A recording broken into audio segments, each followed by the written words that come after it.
I had traveled and worked in many hotels all over the world, and I realized that there was like a common issue to every hotel and to every employee, which is like a lack of training.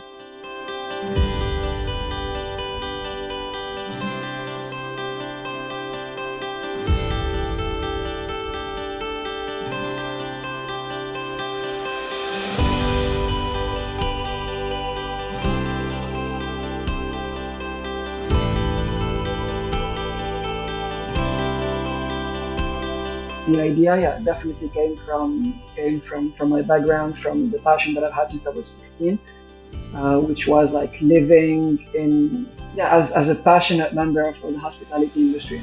So actually, it came from me wanting to give back to like other guests and other people the memories that I've created with my family. What were the initial struggles starting your new career? I think at the beginning, the constant no.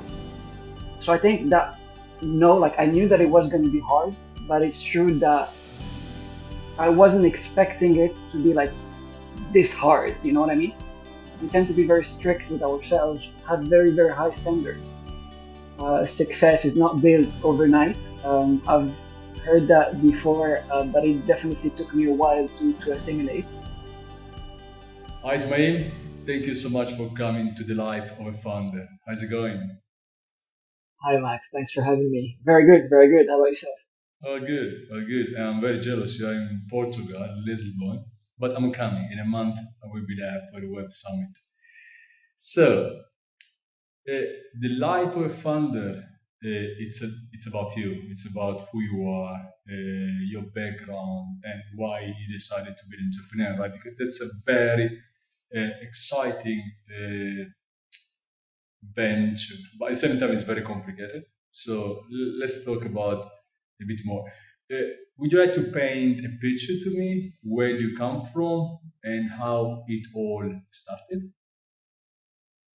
Sure, with pleasure. So my background, actually, I was born and raised in Morocco. That I left when I turned 18.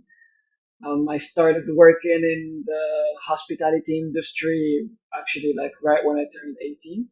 And I was lucky enough to have a career that took me to different cities all over the world. I worked in the US, I worked in Spain, I worked in Asia, also in Thailand. So I was very fortunate to have a career that really like, took me all over the place, which allowed me to like meet a lot of very, very interesting people. I am fluent in four languages, so that definitely did help in being like integrated within the community and having the ability to speak with as many people as possible, which is something that I do enjoy. So for the last year now, as you mentioned, I've been living in Lisbon, beautiful city, in a beautiful country. And yeah, very like I started this venture about a year ago now. Time flies. And to be honest, I couldn't be happier. It has to do with my passion, which is the hospitality industry. And yeah, just I guess you guessed it from now is just really having that human contact, being able to talk to people and to meet as many people as possible, which is something I've always liked and I've always enjoyed. So, did you move to Portugal because the venture or just because you like it, you want to do something different? Just because I was doing something different. I used to live in Paris before, so very different setups. In Paris, where I spent about a year, also obviously like it's very high intensity, we could call it that, where well yeah, the life is very speed up and yeah, loads and loads of people. So the idea was to find another city which offered like a more laid back lifestyle, which I found here. Like I wanted sun, good food, and the beach ideally. So I was hesitating in between Spain and Portugal. Spain I know very well since I lived there about 12 years. But so I was like, yeah, Portugal is the answer. And honestly, I couldn't be happier. So I'm grateful.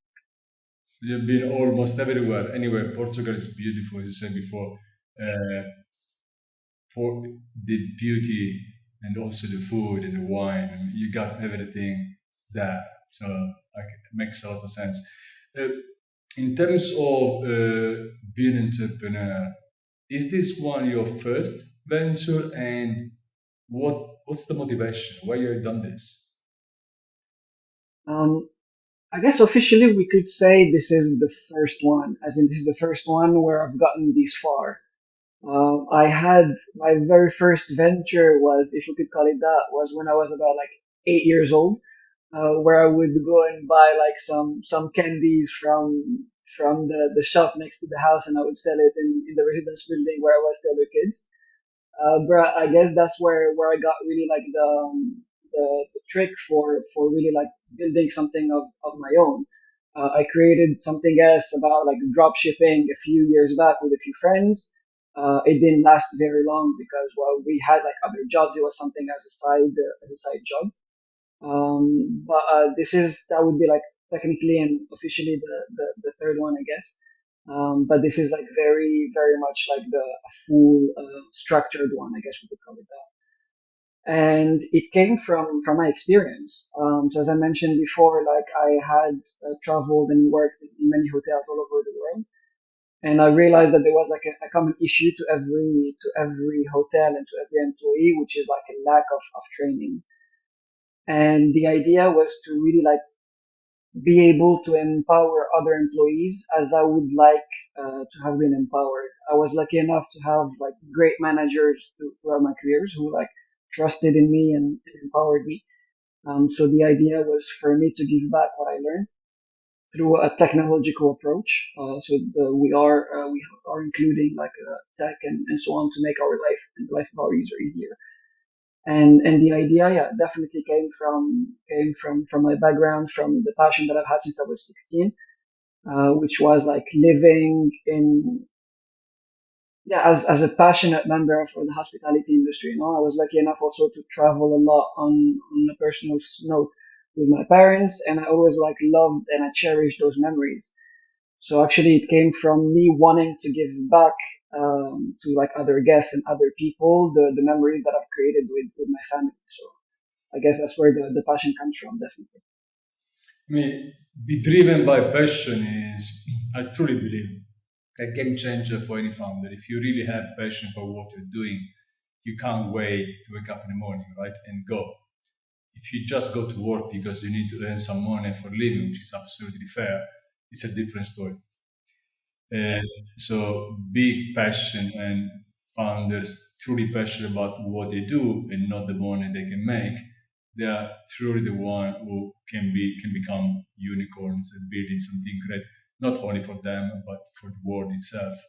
But what what was the feeling?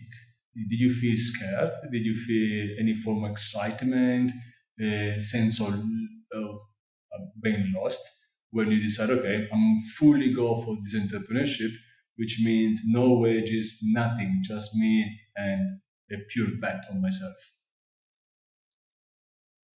That's actually a great question. And the idea originated in the middle of COVID, where I guess I took the time, like many other people, to just reassess priorities and to reassess my career also.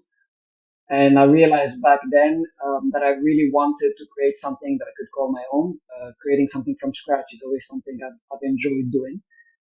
And I guess to be honest, it took me a while to realize. I was like, okay, I don't have anything to lose, so let's just go for it. But it's true that it took me a while to realize that I would need to be like very disciplined, that I wouldn't have anyone to like call me out if I wasn't doing the right, properly a job or anything. And the very first few weeks or even like months, I'm not gonna lie, like I had like I would do things like I would wake up at no hours.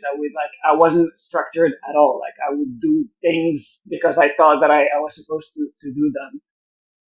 It took me a while and it took me like a lot of experience to really like understand that this is if I wanted to be successful and if I wanted my venture to be successful, that I had to be like a lot more disciplined, that I had to be a lot more structured also, which is something that I've been working on, and right now like, it's absolutely not an issue. It's definitely a feeling of excitement, because it's something that takes you a while before you can actually see like the fruits of your labor. Success is not built overnight. I've heard that before, but it definitely took me a while to assimilate. I guess my own personality, I'm very much of like I want to change the world overnight. I want to like see the result of my work overnight. And it's definitely not the case when you start a company. Success takes a lot of time, and even like when I call success is just having that first client, for example. When you start, like those viral story that you hear that you dream about when you start, uh, that maybe like 1% of if of like the startup world. The rest is definitely hard work. It's a lot of no's, a lot of when I started also like I thought that I would be like, oh yeah, I can count on this person to help me out. I can count on my network, etc., etc.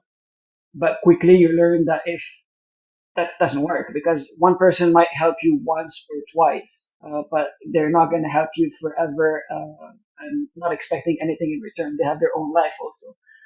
So it's definitely like a lot of lessons that you learn from experience. But I think the excitement is still here. The passion is still here. It is fueled by just the day to day. Like I said, there's a lot of no's. Obviously, like every person like can take a toll on you. But that yes, when it comes, whether it's a client that says yes, or an investor, or just like different users that enjoy your platform and what you're offering, that's like an adrenaline shot that doesn't that actually like nothing else can compare to that, and that just like gives you the strength to keep going. And to be honest, like I'm very lucky to be able to keep going and to keep doing what I love doing. The beauty of having the first customer paying for your service is, just too much. It's not even possible to describe. Yeah, Uh, definitely. you were It's talking really about. gotta remember my I know. I can imagine. Must be beautiful, right? When you wake up, okay, wow, someone paid for what I'm doing. It means it's giving some value, right? Which is the most important thing in anything you do. When it comes to business, when it comes to startup, someone must pay. Otherwise, there is no business at all. But you were talking about organizing yourself, giving some kind of discipline, right? How do you manage it? um I think a lot of introspection and just asking myself the question. Personally, the way I do it is, if I do an action, I have like the ultimate goal, right? Which is what success through Hosstinn. But we also like have how would you call that? I don't want to call them KPIs because I'm not a big fan of those words, but let's say like objectives that we want to achieve, like either like quarterly or even like yearly. And I always ask myself this question, even especially when I don't have like any motivation, is if I do action A, is this gonna bring me closer to my objective, for example? And that's like a great question that I ask myself. That's always helping me like have more discipline. So even if I do not want to do anything, that always like gives me a little push to be like, okay, let's just do this very quick action that's gonna get me closer to where I want to be and where I want to go. And I guess that's where the discipline comes from. Afterwards, it's true that enjoying what you're doing, you don't see really like the time passing by. So you can spend 10, 12 hours a day working, and it doesn't really feel like working. You have, of course, you have other days where you actually work half an hour and you're like, okay, I'm done. I can't do anything else. Like this is not my day. But I think like it's in those days that one needs to be strong and one needs to actually like keep pushing because I think that's what makes the difference. Me, that's true, but it's so important having some kind of discipline, right? Try to not repeat always the same stuff, but knowing, giving you the rules to move forward. Uh, I truly believe in this. But w- uh, what were the initial struggles starting your new career? What do you find the most difficult part, except from organization? I think at the beginning, the constant no. So when back in my career, I would work with like big hotel chains or like big corporations. People basically, when you say the name, they know who you are. When you start something with obviously like a new name and a new structure, and you contact someone who doesn't know you, that's exactly it. They absolutely do not know you, so they don't even give you like time of the day. They don't even like answer you back, or they don't even like they don't consider you basically.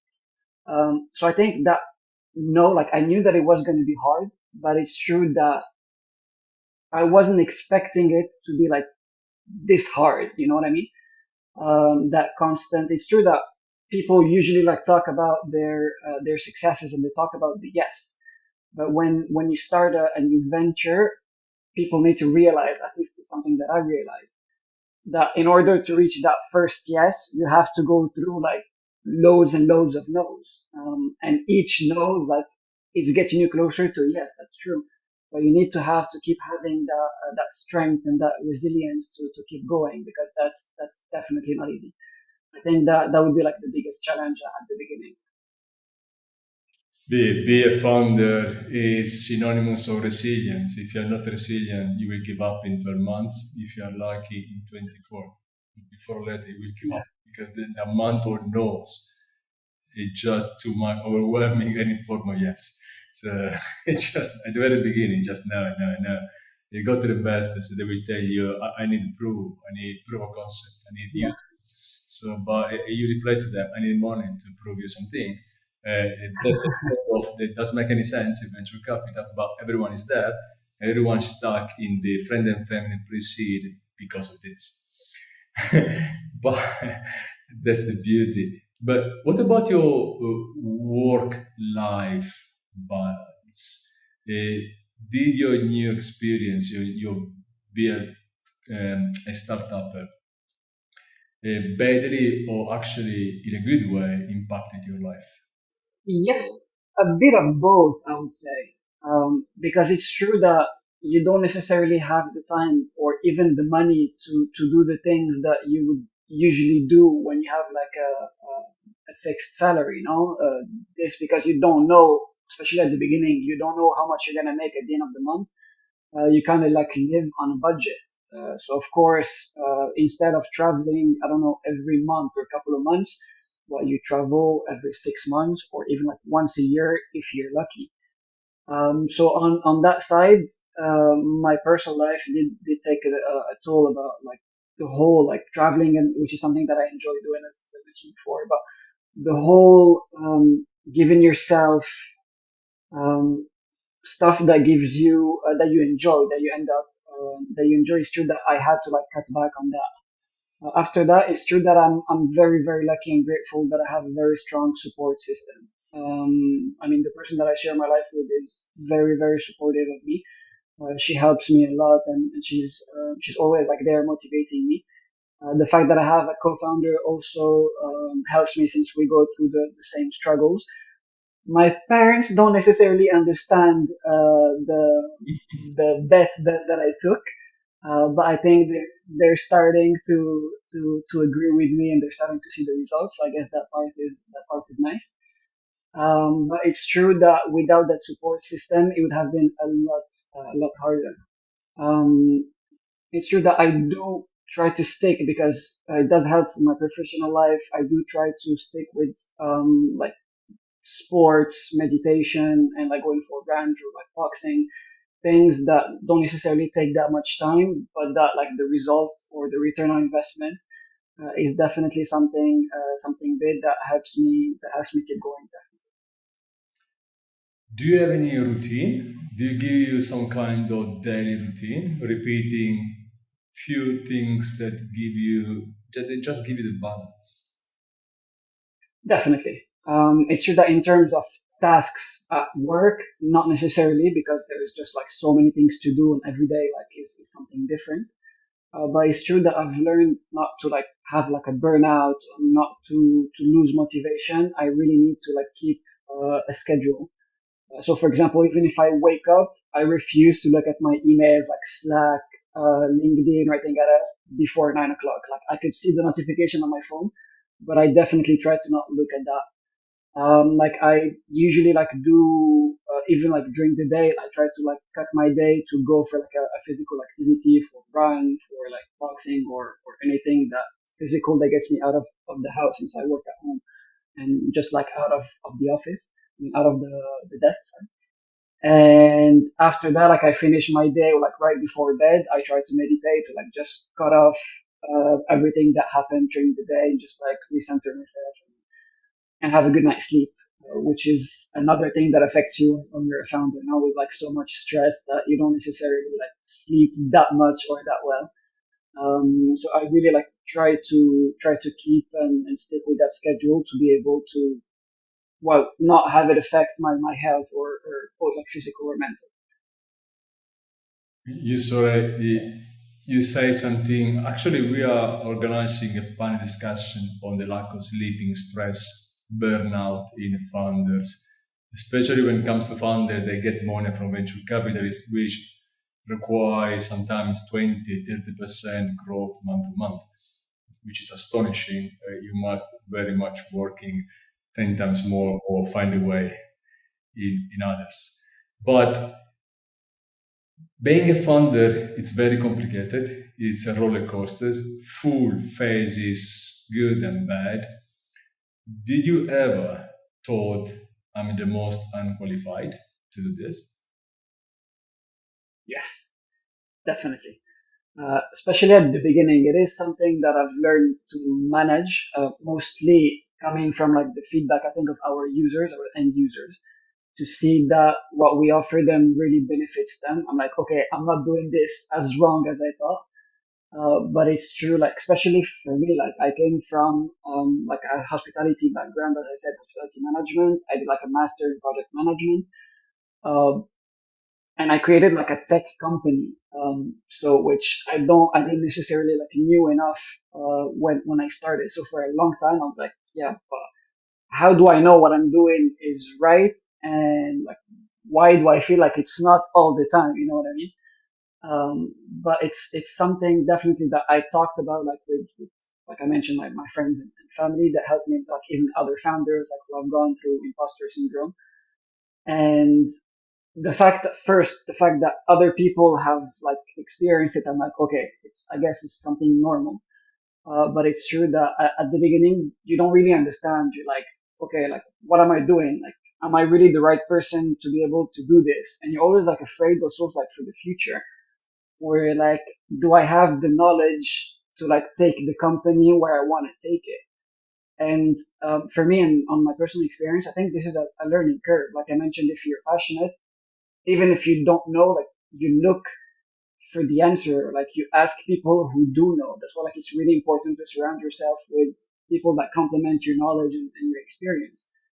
But it's true that at the beginning it was something like even while we would talk about it with my co-founder, and she would be like the same. She'd be like, no, no, like, I don't know how to do this. But that's the beauty of it. Even when you don't know, like you figure it out, and that's also like gets you like a lot of motivation and like helps you keep going. Which is okay. I had no idea how to create like an MVP, which we did at the beginning.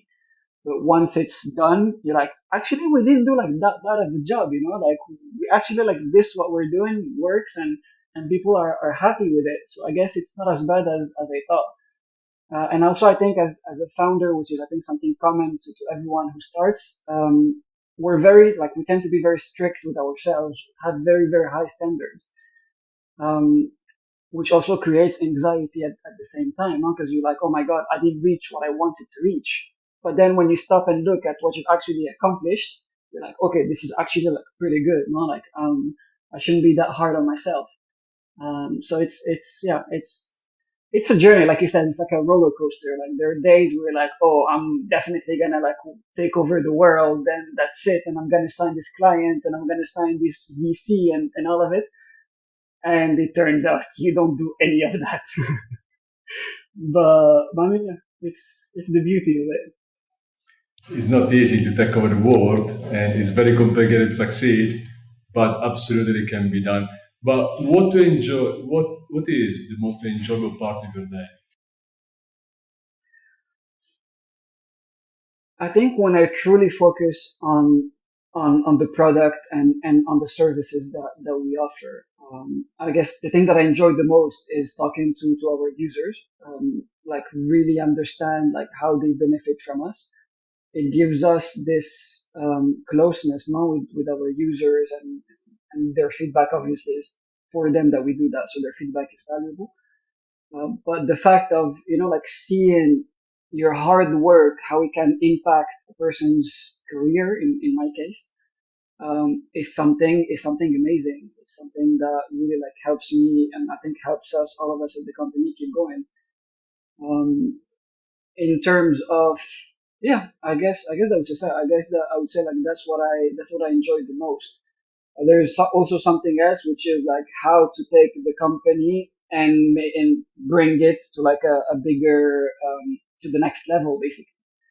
Which is something that I also like do enjoy doing, like having new ideas, strategies, see how to implement them to like move to the next level. I guess I would say like those would be like two of my favorite things to do. Uh, as any founder, you go through difficult times. When this happens, how you work out? I must keep going. I can't give up. I need to go, and you just need to go. You need to find the motivation behind. How do you work it? How does it work for you? Some It's something that I'm even today still struggling with, because like I mentioned, we have like objectives to do, and it's true like when there are days where you don't do anything, I mean there is no strength to do anything. One thing that I do enjoy being a founder is that how you organize, you have complete freedom when it comes to like how you want to work, and how you want to organize your tasks. There are days, and I think by now, like I know how to recognize them, where I know that I'm not going to do anything, or that I don't feel like I'm going to do anything. I literally just close the computer. I like stopped trying to fight it. I would close the computer, and I would just take even either like the morning off, or even like the full day off if it's one of those days. And I would like either like game, which is something that I enjoy doing, where I would like go out and go for a walk, or like I would go like grab a bite somewhere, and just like try to like, okay, that's work. I don't want it to impact my personal life, and how I think and how I feel. So I'm just like gonna shut it off. Afterward, like what usually happens is that I would work like later during the night, for example, even on a Saturday or a Sunday, just like to pick up the things that haven't been done. Because when you're a startup, when you don't do a job, you can't really give it to like a coworker, because either there is no coworker, or like the other person has like a lot of on their plate also. So that work still needs to be done. But it's true that when there are days when you can't think of like how you're gonna manage to do any of it, I genuinely just stopped trying. I would take that day for me, or I would take that morning for me, and be like, okay, this is like a mental health day. I'm gonna take care of myself, and I'm gonna do stuff that I enjoy to like just boost and charge the batteries, and that usually works, and like motivates you to work harder the next afternoon, or the next day, or even during the weekend. I truly agree. I mean, there are days you are not capable to do anything, and but it is. I was reading. I truly agree. If a day you have 40% of performance and you give it 100%, you're 40%, you still give it 100%. And other days you had zero and do something different, you recharge, and the day after you can start better. I do the same. There are days that I can't, I don't know what to do. I'm tired. It's like, okay, today we do something different. We do sport. I don't know, we go out. And the day after you are much better, very well positioned to restart again. Did you ever, and I'm sure you did, thought about failure? And if, how do you say, okay, let's stop this negative thinking and let's move on? Definitely, definitely. I think what I was most worried about at the beginning, was like the opinion of others, which is, like it's not something that I usually like pay attention to. but you're always like, oh my God, what if I fail now and if I stop? What are my, I don't know, if I need to go like find another job, what are they gonna think? What are my families gonna think? Is this really like time that I completely lost that I could have done something else? And that was like kind of like the, yeah, just the talk that I would have internally. But then I was like, what you're doing now and the experience that you're gaining and the contacts that you're gaining, no one can take that away from you. Sure, if you fail and that money that you invested, or that money like that you lost in that case if the company fails is gone. At the end of the day, money is just that. It's a mean. It's never an end. It's something to help me at the end that would have helped me do something that I was passionate about and that I always wanted to do. And like I mentioned, the experience that I've acquired during this time as the founder, no one can take that away from me. And I've learned so much about so many things. So I guess even if the company stops, I don't see it as a failure. It was an experience. It was a step in my career and in my life that I felt I had to do. I have absolutely no regret about that. The idea obviously like is to keep fighting for it to be a success and it's something that we are willing to do. But I don't see it as a failure. I don't see it as something bad. I just see it as I was able to like fulfill and accomplish something that I've always wanted to do. If it works, amazing. If it doesn't, I mean, I still met a lot of people like yourself. I still like got to learn what it is to pitch to a VC. I still learned what it is to like make your first client that would buy something that you created from scratch. And all of those feelings and all of those experiences, that's definitely a win. That's not a failure. What do you like to do in your spare time when you are outside your working time? How do you spend your time? What pleases you? There isn't much of it, so every time like I try to like really to make the most of it in terms of physical. Like obviously like I try to be as active as possible, and for that like I love like going for runs, or like I love boxing also, which I guess it's a great way of just like getting that frustration and sometimes anger out of your body, like that accumulated because of the nose that we mentioned before. I also like I love everything that has to do with like sports in general, like football. Like I do enjoy like watching football games, or even like going to a stadium. I do enjoy like gaming and like yeah, gaming in general, whether like computer or anything like that. Yeah, just like activities that both require me being in either like with other people or sometimes just like me by myself. Like when you have enough, like social interaction and all that happens to you, but when you speak to like so many people during the day and so on, that sometimes you just want to like shut down and just not think, basically, like just play something that's relaxing. And yeah, I guess those would be like my hobbies, other than of course like I do enjoy like cooking, and I do enjoy like yeah, traveling, like I said, and trying like new restaurants and stuff like that. I enjoy traveling as well. I'm a very bad cook, but I I enjoy the food. Uh, in tech, in the tech ecosystem, we talk so much about making the world a better place to live, but there is a lot of talk and not that much action, right? Many times tech actually moves to the opposite direction because anything it's about how you use it more than what it is in itself. What's your point of view on this? I definitely agree on the fact that it depends on how you use it. You could see, for example, the strike of in the US that just ended when it came to like the writers and yeah, just like the use of AI. It's a genuine concern of how we could use the next like technology, the next big thing, which is AI, obviously.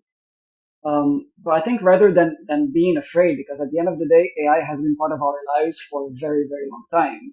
When you think Siri, for example, that's AI. Like, and people have been like talking to Siri for years now. But I guess it started becoming a concern when we saw the possibility of technology taking over jobs, and like getting people out of jobs. But I think rather than that, I think we should be looking at it as ways to be more productive. We obviously, like in the platform, we use machine learning and graph data science. But in my day to day, of course, I rely on ChatGPT, and I rely on the fact that it's helping me analyze different sets of data. For example, we based our platform on loads of analytics and like user retention. There's like so many numbers that rather than something that would take me probably like a week to like go through, I do it in a morning or in a day. So I'm obviously like I'm very for like the use of technology. It needs to be. That's the question that I've also been asking myself. It doesn't need to be like controlled in certain way. When you can think about like scams, for example, like how like deep fakes can be used. Um, I guess more than control, it's about like education. It's about like how we teach people how to recognize a deep fake, for example. How we teach people to use AI responsibly. I know there are a lot of companies that create, I guess, responsible AI and that actually like teach people how to be responsible when it comes to that. But I think since it's everything is brand new and like ChatGPT like has been like such a boom in the tech world in everyone's world actually. I think we're still in that phase of trying to figure it out like how to use it and how it can be beneficial for all of us. But it's definitely something that's here to stay. But I think it's just our responsibility to just teach the new generations, also like maybe like the older one that don't necessarily know how to use technology, how to be like more careful and how to help them avoid like all the scams and all the sorts of dangers. But everything comes with like danger. Like even when internet started, people were afraid. But it's just about like finding the balance, I guess. I mean, we are afraid of the unknown. We have no idea where AI can go. And actually, in somehow, for what I can see from politicians, and after I don't want to open any political topic, but what's going on now? They are over-regulating, especially in Europe. They try to regulate something they don't even know. So it's very complicated to regulate something that you don't know what is going to. Also because you're limiting a lot any form of development. But let's say you can sit in a round table of world leaders, right? Because economy, venture capital, is absolutely related to politics. What really upsets you? Say, I can't stand this. This must be changed. What can be? I'm not so sure about that statement. My experience from the VC world um, comes from making more money, which said like that actually kind of makes sense. But I think rather than making money and some people even starting like hoarding money, you're just like to what extent? I read somewhere a few years ago that we should ban billionaires, where it'd be like every person that reach a billion euros, we give them like a plaque, like congratulations, you won capitalism. We name a park after you, and we start redistributing that money afterward. So I think there is that mentality right now. And I think coming from the younger generation, also with like all that side hustle and so on, which is they're trying to like see money as an end rather than as a mean to allow us to be like either Correct. freer and like have more time and to enjoy it. So I guess that's something that I would start talking about and openly, and I think we definitely should include like VCs and everyone because I think we give the wrong message by telling people like, hey, the only thing that you should care about is money. No, the only thing that you should care about are people first. At the end of the day, like society became what it is because of us helping each other. And it's right now, I don't think it's the case. It's become a lot more individualistic where people like refuse to live in community. Most of the people don't know who their neighbors are, or when they see them, it would be like they would be afraid of. I remember when I was younger, that wasn't the case. I remember like us kids back in the day, we played together like in the street, and it was like something pretty normal. Everyone knew each other in the building where we used to live. So again, there's like that shift in society. I don't think it's too late yet, but it's definitely something like a conversation that we should start having and be like, look, having money in the bank is at some point, of course, reaching a certain level is pointless. I'm not saying that money is pointless. Of course, money gives you like freedom and gives you like a certain comfort that we should all have and aim for. But like I said, maybe like they said it as a joke, but it's not so much as a joke. Now that's starting to be like either tax them or not. I'm not a politician. I'm not gonna pretend to know what I'm talking about. But somehow like kind of maybe like regulate that part. Be like, okay, here's your plate. Thank you for participating. And maybe like the way you've become a billionaire, like teach someone else to do it too, you know, and just keep that knowledge going and yeah, just help other people, I guess. It's something I guess that people less. Money is just must be used to do something more. It's a way to live your life. It's not an aim at all. If you take a money as an aim, you're very much in the wrong direction. But are you concerned about climate change? And do you anything about? Definitely. Definitely. I would love, and I've started thinking about my next venture already, even though like this one is far from over. But I would definitely would like to start doing something personally a lot more meaningful. Whether it comes, I come from like as I mentioned, I was born and raised in Morocco, but I think right now it's a common problem to everyone. Every summer is like the hottest summer on record. Every winter is like either there's no rain anymore, it's like droughts everywhere. And is it too late or not? I don't know. The scientists and the experts say that we kind of have until 2030 to reach like, or 2050, if I remember correctly, to reach the point of no return. Um, I think it has to do rather than waiting for others to do it. I think we should start from just by ourselves, no? I know I personally like, even though like it's not much, but I do like recycle and I do like try to, whenever like I'm at the beach and I see trash, I pick it up. And just like if everyone would do something and would put in the work, I think that would definitely like change something.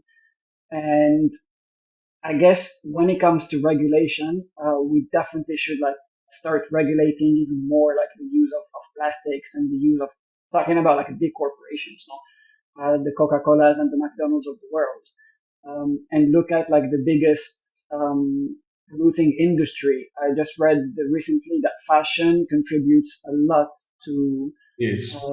pollution and it's ridiculous the amount. And to be honest, for what at the end of the day? Right now, like I also like read recently that in Spain, people have 5 times more clothes now than they did like 20 or 20 years ago, I think, which just shows that mentality of consumerism and just extreme, like actually consumerism, and just reaching a point of this is definitely not sustainable. Until when are we gonna live like this? So it's an open debate. I know a lot of people are talking about it. I know personally I would like to do more about it. You see like amazing projects like the cleaning the ocean ones and like everything that's being done is definitely something that is, I mean, for us to be hopeful rather than defeatist. I think it's still time to save. I think rather than save the planet, we need to save humanity because the planet is going to keep on going with or without us. So the idea, hey, when we say save the planet, is not necessarily the planet that we need to save, but rather than our like where we live and saving us as humans at the end. So I think it's definitely like an interesting debate that I do think about a lot. And yeah, definitely like trying to do my part, even though it's as small as possible, but hopefully like being able to do more very, very, very soon. I mean, we all should do something and we all should do more. The problem is there and Yeah, there's so much time to fix it. Actually, the time somehow, sometimes I believe it's gone, but I hope not. I don't want to be negative. Uh, yeah. which are the things that touch you the most and you feel to fight for?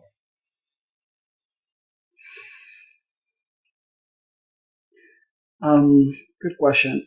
I guess climate change is definitely something important to all of us, and as I said, as a whole. There's also a topic that's very close to my heart, which is, um, and based on my own experience, being like an immigrant in so many countries and living in so many different cultures, is the discrimination that like some people live in their countries that is not their own. No? So that's something also like there is a lot of work and a lot of education to be done and to be and to be like put in place on how to like educate people that not all immigrants are bad, or just actually not even not all immigrants, just like not immigrants doesn't equal bad or doesn't equal like fear. Once again, like you don't know, so like you're afraid of the other person. And I've lived that unfortunately like my whole life where you have that look, or when you walk by someone and they grab their purse, or when you like, and it's that kind of fear that you can actually feel from the other person. That's just like, why? I mean, you don't know me, you don't know like what I'm about, and your first reaction is fear, basically. So it's definitely like a topic that's close to my heart, because as I said, I was on the wrong end of the stick, I guess. But yeah, it's I think something that we should teach very young in like I guess in school, no? Like to be able to just teach that exactly like, the other person, whatever like their colors or whatever their beliefs are, or where they come from, what language they speak, or anyway, that different is not bad, I guess, is what I'm trying to say. Like, the more open and the more multicultural a society is, the better. So I guess that would be like a close second after climate change, if not first. I, discrimination is, I don't know, I mean, it's not only outdated in any possible way, must Yes. not exist, but I just can't stand any form of racial sex. It's just ridiculous and very, very dangerous. Anyway, hope one day we erase completely We can from dream, the world. definitely. I mean, we can dream and we can work towards that future too. Dreaming is one thing, but I think we should put in the work too. Absolutely, we must. What's the best book you ever read in your life and the best author? My favorite book is by Albert Camus. The Stranger, I think, is the translation in English. The Stranger, correct? Yeah, which in French is L'étranger. It's a beautiful book actually, and it definitely like talks about like that. Exactly what I mentioned, right? How like a French like living in Algeria during like the colonialism period in Algeria, and it's definitely like a beautiful book that I would recommend everyone. And yeah, I guess that would be my favorite book of all time. What about you? I've been reading so many books, but I mean, I know many. Sapiens probably is the last I truly enjoyed, but depends category, depend the topic, of course. But indeed, the last the which I really recommend to everyone, Sapiens is an absolute book to read, and the evolution of human being is so important to know. What about you? Like a movie and do you watch them? Or big time, big fan of cinema in general. Um, that's a more complicated question. I guess my favorite movie, what would it be? Um, I do like enjoy, of course, like action because you know when I mentioned like watching something where you don't necessarily have to think. So like definitely like a good action movie is always entertaining. But there are so many like beautiful movies, and I've watched like so many of them. Um, I mean, one of my favorite is of course like Fight Club by with Brad Pitt and Ed Norton. Very good one. Yeah, definitely a good one. I'm a huge fan of like the Lord of the Rings trilogy. I mean, books and trilogy. So yeah, even like that fantasy world and stuff like that. That's always entertaining. I come from theater. My first job was theater. So I've been acting until I was 30, and that before moving to business and entrepreneurship, venture capital, whatever it is. But I fell in love with Marlon Brando. For me, it was absolutely the number one. And there is one movie, The Last Tango in Paris, that probably I watched 50 times, 50, without any exaggeration. It's a bit too much. It was a bit overwhelming. But anyway, so It's a great movie. let's close our beautiful interview. What's your best lesson in life that life actually get to you? I guess that nothing can be achieved by yourself.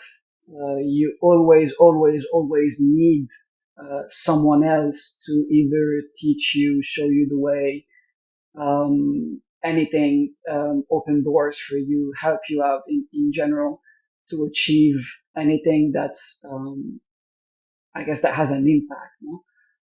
Everything that's worth it in this life is hard and is worth fighting for. But I don't think we're meant to fight by ourselves. I think we're meant to like help each other to work together, definitely. And that we can do that without understanding the other person. No, like empathy is something very important that not everyone has. But I think we should, if we lack empathy, at least try to understand the other person, which fair enough is very similar to empathy. But at least, yeah, just that first step of before I speak, let me actually like listen to the other person. I think that's definitely like the biggest lesson that I've learned. Yeah, be a good listener before a good speaker. Yeah, Empathy is for very few people in this world. That's the reality. yeah, Fortitude. Very few people have this unfortunately. empathy versus the others. Everyone shouting right now, everyone thinks they're right and no one is listening. And I think we should do a bit more of listening. Everyone talks and everyone thinks of themselves. It's an absolute Yeah. disaster. What's so good And about everyone thinks they're right, which is even more scarier. I agree. What's your greatest wish? What do you wish the most for you and for the world?